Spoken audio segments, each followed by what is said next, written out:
ಬಾಲಕಿ 5 ವರ್ಷದ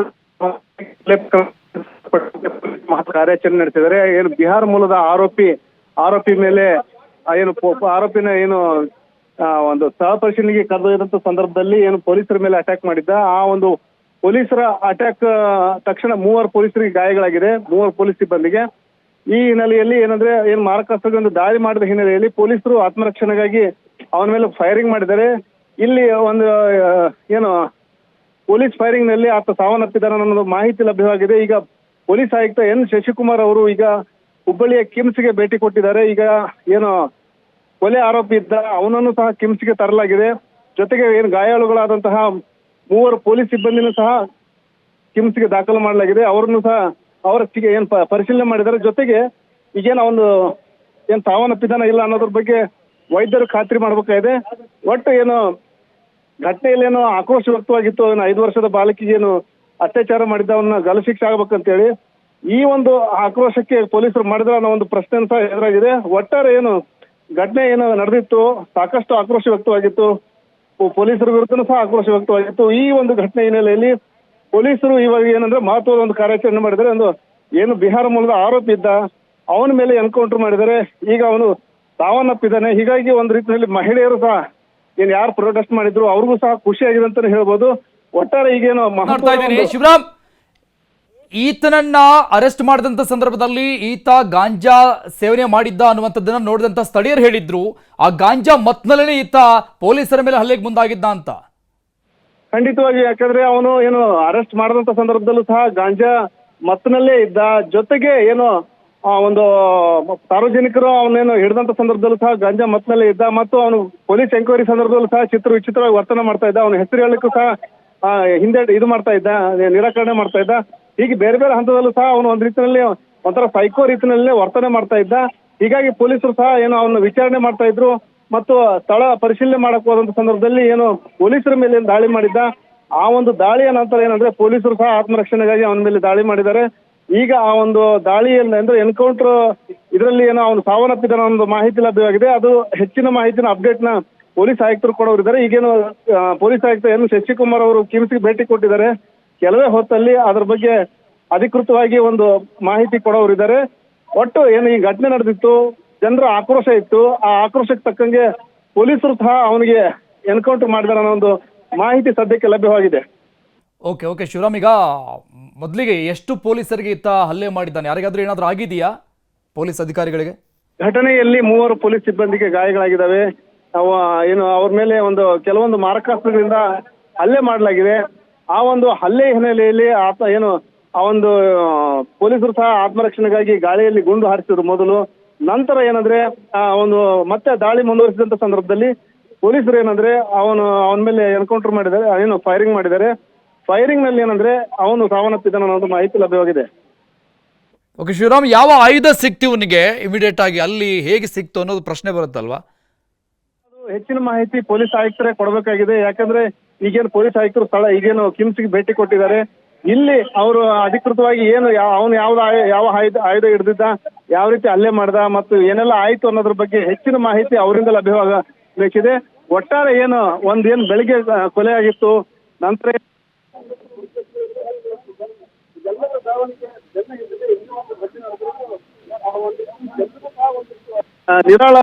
ಜನರು ಸಹ ನಿರಾಳತೆಯಿಂದ ನಿಟ್ಟುಸಿರು ಬಿಡುವಂತಾಗಿದೆ. ಓಕೆ ಶಿವರಾಮ್, ಈತನನ್ನ ಈ ಸ್ಪಾಟ್ ಇನ್ವೆಸ್ಟಿಗೇಷನ್ಗೆ ಕರೆದುಕೊಂಡು ಬಂದಂತಹ ಸಂದರ್ಭದಲ್ಲಿ ಆಗಿದ್ದ ಇದು?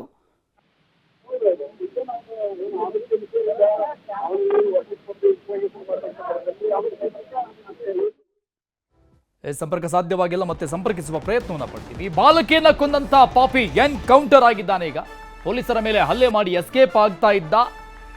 ಆತ್ಮರಕ್ಷಣೆಗಾಗಿ ಪೊಲೀಸರು ಎನ್ಕೌಂಟರ್ ಮಾಡಿದ್ದಾರೆ ಅನ್ನುವಂತಹ ಸದ್ಯದ ಮಾಹಿತಿ ಸಿಗ್ತಾ ಇದೆ. ಹುಬ್ಬಳ್ಳಿಯಲ್ಲಿ ಆದಂತಹ ಒಂದು ಹೀನ ಕೃತ್ಯ ಏನಾಗಿತ್ತು? 5 ವರ್ಷದ ಬಾಲಕಿಯನ್ನ ಈತ ಮನೆ ಮುಂದೆ ಆಟ ಆಡ್ತಾ ಇದ್ದಂಥ ಬಾಲಕಿಯನ್ನ ಎತ್ತುಕೊಂಡು ಹೋಗಿ ಪಾಳು ಬಿದ್ದಂಥ ಶೌಚಾಲಯದಲ್ಲಿ ರೇಪ್ ಮಾಡಿ ಮರ್ಡರ್ ಮಾಡಿದ್ದ ಅನ್ನುವಂಥ ಮಾಹಿತಿ ಏನಿತ್ತು. ಈ ಸಂಬಂಧಪಟ್ಟಂಗೆ ಅಧಿಕಾರಿಗಳು ಈತನನ್ನ ವಶಕ್ಕೆ ಪಡೆದುಕೊಂಡಿದ್ರು, ವಿಚಾರಣೆಗೆ ಒಳಪಡಿಸ್ತಾ ಇದ್ರು. ಜೊತೆಗೆ ಸ್ಪಾಟ್ ಇನ್ವೆಸ್ಟಿಗೇಷನ್ಗೆ ಸ್ಥಳಮಹಾಜರಿಗೆ ಹೋದಂತಹ ಸಂದರ್ಭದಲ್ಲಿ ಈತ ಹಲ್ಲೆಗೆ ಮುಂದಾಗಿದ್ದ ಅನ್ನುವಂಥ ಸದ್ಯದ ಮಾಹಿತಿ ಸಿಗ್ತಾ ಇದೆ. ಸೊ ಆತ್ಮರಕ್ಷಣೆಗಾಗಿ ಎನ್ಕೌಂಟರ್ ಮಾಡಲಾಗಿದೆ ಬಾಲಕಿಯನ್ನ ಕೊಂದಂತಹ ಪಾಪಿ. ಎನ್ಕೌಂಟರ್ನಲ್ಲಿ ಹತನಾಗಿದೆ. 3 ಜನ ಪೊಲೀಸ್ ಅಧಿಕಾರಿಗಳಿಗೆ ಗಾಯಗಳಾಗಿದೆ. ಈತ ಮಾಡಿದಂತಹ ಅಟ್ಯಾಕ್ಗೆ ತಪ್ಪಿಸಿಕೊಳ್ಳುವಂತಹ ಸಂದರ್ಭದಲ್ಲಿ ಪೊಲೀಸರ ಮೇಲೆ ಏನು ಹಲ್ಲೆಗೆ ಮುಂದಾಗ್ತಾನೆ ಈತ. ಬಿಹಾರದ ರಕ್ಷಿತ್ ಅಂತ ಇವನ ಹೆಸರು, ರಕ್ಷಿತ್ ಕಾಂತಿ ಎನ್ಕೌಂಟರ್. 3 ಜನ ಪೊಲೀಸರಿಗೆ ಗಾಯಗಳಾಗಿದೆ. ಆಸ್ಪತ್ರೆಯಲ್ಲಿ ಚಿಕಿತ್ಸೆಯನ್ನ ಪಡೆದುಕೊಳ್ತಾ ಇದ್ದಾರೆ, ಕಿಮ್ಸ್ ಆಸ್ಪತ್ರೆಯಲ್ಲಿ ಹುಬ್ಬಳ್ಳಿಯಲ್ಲಿ. ಹುಬ್ಬಳ್ಳಿಯ ಕಿಮ್ಸ್ ಆಸ್ಪತ್ರೆಗೆ ಪೊಲೀಸ್ ಆಯುಕ್ತ ಎನ್ ಶಶಿಕುಮಾರ್ ಕೂಡ ಭೇಟಿ ಕೊಟ್ಟಿದ್ದಾರೆ ಅನ್ನುವಂಥ ಮಾಹಿತಿ ಇದೆ. ಅಧಿಕಾರಿಗಳಿಗೆ ಆದಂತಹ ಹಲ್ಲೆ, ಅವರನ್ನ ಹಾಸ್ಪಿಟಲ್ಗೆ ಅಡ್ಮಿಟ್ ಮಾಡ್ತಾ ಇರುವಂತಹ ಈ ದೃಶ್ಯಗಳು, ಮತ್ತೊಂದು ಕಡೆ ಎನ್ಕೌಂಟರ್ ಆಗಿರುವಂತಹ ರಕ್ಷಿತ್ ಕಾಂತಿ. ಎಡಭಾಗದಲ್ಲಿ ನೋಡ್ತಾ ಇರುವಂತಹ ಈ ದೃಶ್ಯ ಮಗುವನ್ನ ಕಿಡ್ನಾಪ್ ಮಾಡಿದಂತಹ ಸಂದರ್ಭದ ದೃಶ್ಯ ಇದು. 5 ವರ್ಷದ ಬಾಲಕಿ. ಈ ಬಾಲಕಿಯ ತಾಯಿ ಒಂದು ಮನೆಯಲ್ಲಿ ಮನೆಗೆಲಸಕ್ಕೆ ಹೋಗ್ತಿರ್ತಾರೆ. ಅಲ್ಲಿ ಮಗುವನ್ನ ಕರೆದುಕೊಂಡು ಬಂದಿರ್ತಾರೆ. ಆ ತಾಯಿ ಮಗುವನ್ನ ಯಾವ ಮನೆಯಲ್ಲಿ ಕೆಲಸ ಮಾಡ್ತಾ ಇರ್ತಾರಲ್ಲ ಆ ಮನೆ ಹೊರಭಾಗದಲ್ಲಿ ಬಿಟ್ಟಿರ್ತಾರೆ. ಆಟ ಆಡ್ತಾ ಆ ಮಗು ಆ ಗೇಟ್ ಹತ್ರ ಬಂದಿರುತ್ತೆ. ಈಗ ಬಂದಂಥ ಮಗುವನ್ನ ಯಾರೂ ಇಲ್ಲದನ್ನ ನೋಡಿ ಈ ಹಂತಕ ಆ ಮಗುವನ್ನ ಎತ್ಕೊಂಡು ಹೋಗಿ ರೇಪ್ ಮಾಡಿ ಮರ್ಡರ್ ಮಾಡಿದ್ದ ಅನ್ನುವಂಥ ಮಾಹಿತಿ ಇತ್ತು. ಇದನ್ನು ಗಮನಿಸಿದಂತಹ ಸ್ಥಳೀಯರು ಮಗುವನ್ನ ನೋಡುತ್ತಾರೆ. ಅದು ಶವದ ಸ್ಥಿತಿಯಲ್ಲಿ ಸಿಗುತ್ತೆ ಮಗುವಿನ ದೇಹ. ಸೊ ಅದಾದ್ಮೇಲೆ ಸ್ಥಳೀಯರ ಈತನನ್ನ ಹಿಡಿದುಕೊಡ್ತಾರೆ ಪೊಲೀಸ್ ಅಧಿಕಾರಿಗಳಿಗೆ. ಸ್ಟೇಷನ್ ಇರ್ತಾನೆ. ಸಂಜೆ ಆದಂಗೆಲ್ಲ ದೊಡ್ಡ ಮಟ್ಟದ ಪ್ರತಿಭಟನೆಗಳು ಕೂಡ ಆಯ್ತಲ್ಲಿ ಅಶೋಕನಗರ ಪೊಲೀಸ್ ಠಾಣೆಯ ಮುಂಭಾಗದಲ್ಲಿ. ಸೊ ಈತನನ್ನ ಸ್ಪಾಟ್ ಇನ್ವೆಸ್ಟಿಗೇಷನ್ಗೆ ಕರೆದುಕೊಂಡು ಬಂದಂತಹ ಸಂದರ್ಭದಲ್ಲಿ ಈತ ಎಸ್ಕೇಪ್ ಆಗುವುದಕ್ಕೆ ನೋಡಿದ್ದಾರೆ. ಯಾಕಂದ್ರೆ ಈತನನ್ನ ಸ್ಥಳೀಯರು ಹಿಡಿದುಕೊಟ್ಟಂತಹ ಸಂದರ್ಭದಲ್ಲೂ ಕೂಡ ಈತ ಪೂರ್ತಿಯಾಗಿ ಗಾಂಜಾ ನಶೆಯಲ್ಲಿದ್ದ, ಯಾವುದೇ ರೀತಿಯಾದಂತಹ ಅರಿವೇ ಇರಲಿಲ್ಲ ಅಂತ ಸ್ಥಳೀಯರು ಮಾಹಿತಿಯನ್ನು ಕೊಟ್ಟಿದ್ರು. ಸೊ ಆ ಪ್ರಕಾರವಾಗಿ ಆ ಗಾಂಜಾ ನಶೆ ಇನ್ನೂ ಕೂಡ ಇಳಿದಿದ್ದಿಲ್ಲ ಅಂತ ಕಾಣಿಸುತ್ತೆ. ಸೊ ಪೊಲೀಸರ ಮೇಲೇನೆ ಈತ ಹಲ್ಲೆ ಮಾಡಿ ಅಲ್ಲಿಂದ ಎಸ್ಕೇಪ್ ಆಗುವುದಕ್ಕೆ ನೋಡಿತ್ತು. ಸ್ಥಳೀಯರು ಈತನನ್ನ ಹಿಡಿದು ಪೊಲೀಸರಿಗೆ ಕೊಡುವಂತ ಸಂದರ್ಭದಲ್ಲೂ ಕೂಡ ಈತ ಹಿಂದಿಯಲ್ಲಿ ಹಾಡು ಹೇಳ್ತಾ ಇದ್ದಂತೆ ಅನ್ನೋ ಮಾಹಿತಿ ಇತ್ತು.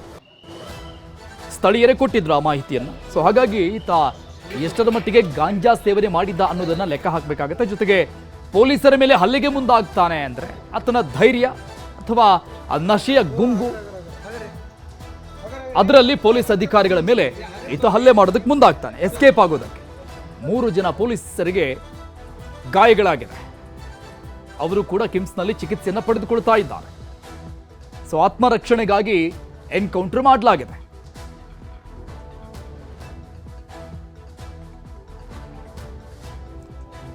ಈ ಬಗ್ಗೆ ಮಾತನಾಡೋದಕ್ಕೆ ನಿರಂಜನ್ ಹಿರೇಮಠ ಹುಬ್ಬಳ್ಳಿಯ ಮೂಲದವರು ಫೋನ್ ಸಂಪರ್ಕದಲ್ಲಿದ್ದಾರೆ. ಮಾಜಿ ಕಾರ್ಪೊರೇಟರ್ ಸರ್, ನಮಸ್ಕಾರ.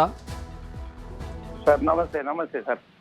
ಸರ್, ಇವತ್ತಿನ ಈ ಗಲಭೆಯ ದೃಶ್ಯ ತಾವು ಕೂಡ ಸ್ವತಃ ನೋಡಿದ್ದೀರಿ ಕಣ್ಣಾರೆ. ಈ ಹಿಂದೆ ತಮ್ಮ ಮಗಳಿಗೆ ಆದಂತಹ ಪರಿಸ್ಥಿತಿ ಇನ್ನೂ ಕೂಡ ಯಾರ ಮನಸ್ಸಿಂದ ಕೂಡ ಅದು ಮಾಸಿ ಹೋಗಿಲ್ಲ. ಸೊ ಈ ಸಂದರ್ಭದಲ್ಲಿ ಇಂಥದ್ದೊಂದು ಘಟನೆ, ಅದಾದ್ಮೇಲೆ ಇಷ್ಟೆಲ್ಲ ಬೆಳವಣಿಗೆ, ಏನ್ ಹೇಳ್ತೀರಾ ಸರ್? ಸರ್, ಈಗ ತಾನೇ ನಾನು ಅದ್ರ ಬಗ್ಗೆ ಹೋರಾಟಕ್ಕೆ ಹೋಗಿ ಬಂದೆ ಸರ್. ಓಕೆ. ನಾನು ಆಗ್ರಹ ಪಡಿಸಿದ್ದೆ. ಓಕೆ. ಈ ಹುಬ್ಳಿ ಧಾರವಾಡದಲ್ಲಿ ಬಹಳ ಅನೇಕ ಘಟನೆಗಳಾಗ್ತಾ ಇದ್ದಾವೆ. ಅದರಿಂದ ನಾವೆಲ್ಲ ಮನಸ್ಸು ಬಹಳ ನೊಂದಿದ್ವಿ. ಓಕೆ. ನಮ್ಮ ಮಗಳು ಕಳ್ಕೊಂಡು ಕಳೆದ 1 ವರ್ಷ ಆದ್ರೂ ಕೂಡ ಇನ್ನೂ ಯಾವುದು ಕೂಡ ಪ್ರತಿಕ್ರಿಯೆ ಆಗಿಲ್ಲ, ನ್ಯಾಯ ಸಿಕ್ಕಿಲ್ಲ. ಓಕೆ. ಅದ್ರ ಜೊತೆಗೆ ಇವರು ಯಾರು ರಾಜ್ಯ ಸರ್ಕಾರ ಹೇಳಿದ್ರು 90 ದಿವಸ ಇಲ್ಲ 120 ದಿವಸನಾಗ ಅವ್ನ ಗಲ್ಗೇರಿಸ್ತೇವೆ ಅಂತ ಹೇಳಿದ್ರು. ಹೌದು. ಅದು ಆಗಿಲ್ಲ. ಅದ್ರ ಜೊತೆಗೆ ಫಾಸ್ಟ್ ಟ್ರ್ಯಾಕ್ ಕೋರ್ಟ್ ಅಂದ್ರು, ಮತ್ತೆ ಇದು ಹೇಳಿದ್ರು ಏನು ಫಾಸ್ಟ್ ಟ್ರ್ಯಾಕ್ ಕೋರ್ಟು ಪ್ಲಸ್ ಇದು ಸ್ಪೆಷಲ್ ಪಿಪಿ ಕೊಡ್ತೇವೆ ಅಂದ್ರು. ಇದು ಇಲ್ಲ. ಅದಕ್ಕೆ ಈ ರೀತಿ ಮಾಡೋದ್ರಿಂದ ನಾನು ಈಗ ತಾನೇ ಆಗ್ರಹ ಪಟ್ಟಿದ್ದೆ ರಾಜ್ಯ ಸರ್ಕಾರಕ್ಕೆ, ಇವ್ರನ್ನ ಕಮಿಷನರ್ಗೆ ಫ್ರೀ ಹ್ಯಾಂಡ್ ಕೊಡಿ ಅಂತೇಳಿ. ರಾಜ್ಯದ ಮುಖ್ಯಮಂತ್ರಿಗಳಿಗೆ ಮತ್ತೆ ಉಪಮುಖ್ಯಮಂತ್ರಿಗಳಿಗೆ ಡೈರೆಕ್ಟ್ ಇನ್ವಾಲ್ವ್ಮೆಂಟ್ ಆಗಿ ನಾನು ಅವ್ರಿಗೆ ಎನ್ಕೌಂಟರ್ಗೆ ಆದೇಶ ಮಾಡಿಸಿ ಅಂತ ಹೇಳಿದ್ದೆ. ಓಕೆ. ನಾನು ಕೇಳಿ ಬಹಳ ಸಂತೋಷ ಪಟ್ಟೆ. ನಮ್ಮ ಆಯುಕ್ತರು ಕೆಲಸ ಮಾಡಿದ್ರು ಅಂತ. ನಮ್ಮ ಮಗಳ ಕೇಸ್ ಆದಾಗ ಆಯುಕ್ತರು ಸರಿ ಇರ್ಲಿಲ್ಲ.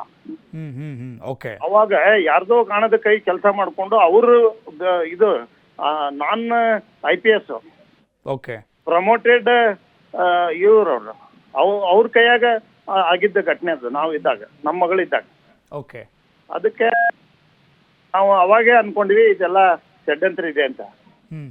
ಅದಾದ ನಂತರ ಈ ಕಮಿಷನರ್ ಬಂದಾಗಿಂದ ಎಲ್ಲರಿಗೂ ಕೂಡ ಅಂತಾರಾಜ್ಯ ಕಳ್ಳರು ಇರ್ಲಿ, ಸಣ್ಣದೊಂದು ಯಾವ್ದಾರ ಚೂರಿ ಇರ್ತ ಆಗ್ಲಿ, ಮತ್ತು ಗಾಂಜಾ ಮಾರಾಟ ಆಗ್ಲಿ, ಮತ್ತೆ ಇನ್ನಿತರ ಹಳೆ ಕೇಸ್ ಇರ್ಲಿ, ರೌಡಿ ಶೀಟರ್ ಇರ್ಲಿ, ಎಲ್ಲಿಯಾದ್ರೂ ಬಡ್ಡಿ ಅವರಾಗ್ಲಿ, ಏನೋ ಮಾಡಿದ್ರು ಕೂಡ ಅವ್ರ ಮೇಲೆ ನಿಗಾ ಇಟ್ಟು ಕಮಿಷನರ್ ಒಳ್ಳೆ ಕೆಲಸ ಮಾಡ್ತಾ ಇದ್ದಾರೆ. ಓಕೆ. ಟೋಟಲಿ ಸ್ವಲ್ಪ ಕ್ರೈಮ್ ರೇಟ್ ಕಡಿಮೆ ಆಗಿದೆ. ಫೈನ್. ಅದು ನಮ್ಮ ಪೂರ್ವ ವಿಧಾನಸಭಾ ಕ್ಷೇತ್ರದಲ್ಲಿ ಬೆಂಡಿಗಿರಿ, ಗಂಟಿಗಿರಿ ಟೌನು, ಕಸ್ಬಾ ಮತ್ತೆ ಇಂಡಿ ಪಂಪ್ ಈ ಭಾಗದಾಗ ಜಾಸ್ತಿ ಆಕ್ಟಿವಿಟೀಸ್ ಇತ್ತು. ಓಕೆ. ಅದನ್ನೆಲ್ಲ ಕಡಿವಾಣ ಹಾಕಿ ಒಂದ್ ಲೆವೆಲ್ ತಗೊಂಡ್ ಬರ್ತಾ ಇದ್ದಾರೆ ಓಕೆ ಅಂತ. ಈಗ ಕಮಿಷನರ್ ಅದಾರ, ದಕ್ಷ ಆಫೀಸರ್ ಅದಾರ. Okay sir. ಓಕೆ.